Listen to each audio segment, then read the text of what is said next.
Hello again. This video is about my gender identity and non-binary identities in general, and is dedicated to the lovely Sophie Coote, who asked me to make a video about my gender identity and non-binary identities in general. See how that works? Just let you know I am happy to make videos about any topics you suggest, so that one's on you guys, I guess. You know when you were a kid and you spent almost all your time watching cartoons and you thought that cats were the opposite of dogs? Or maybe that was just me.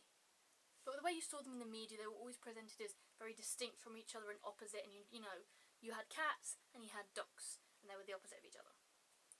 If cats are female and dogs are male, then I'm like a really cool raccoon.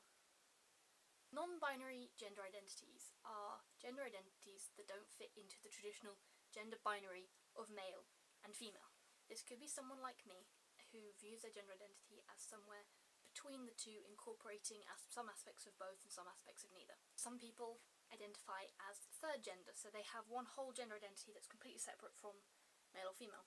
Some people are agender, or neutre, I think it's pronounced. I've only ever seen that written down, which means that they don't have any gender identity at all. Some people are agender, or neutre, I think it's pronounced. I've only ever seen that written down, which means that they don't have any gender identity at all. Some people are gender fluid, which means that their gender identity kind of, I wouldn't say like changes, it shifts from more one thing to more another throughout their life, or throughout the day, or throughout any time span. Some people are gender fluid, which means that their gender identity kind of, I wouldn't say like changes, it shifts from more one thing to more another throughout their life, or throughout the day, or throughout any time span. If there are 7 billion people on the earth, and there are 7 billion gender identities, there's quite a lot of anger towards non-binary people, and some of it comes from cis-het people, and some of it comes from within the LGBTQ community, from people who see them as kind of detracting from trans issues. But at the end of the day, anyone's gender identity is personal to themselves, and it doesn't hurt anyone else.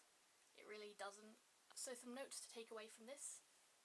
If you thought that there are only two genders, wow, level up, you've unlocked the secret information that there are actually hundreds of different genders, and you can identify as any one. There's nothing wrong with being any gender identity, and that includes cis, just thought I'd pop it in there. But do think about your gender, think about why you identify as how you identify, and, any aspects of that, I guess. Use people's pronouns. If you're not sure of someone's pronouns, ask. Even if you think you're sure, it's always nice to ask, particularly if it's in a safe space and you're sure you won't receive sort of aggression for it. I like they, them pronouns, so gender neutral, so when you're talking about Sumner, they're really cool, you should subscribe to their YouTube channel. See? So easy.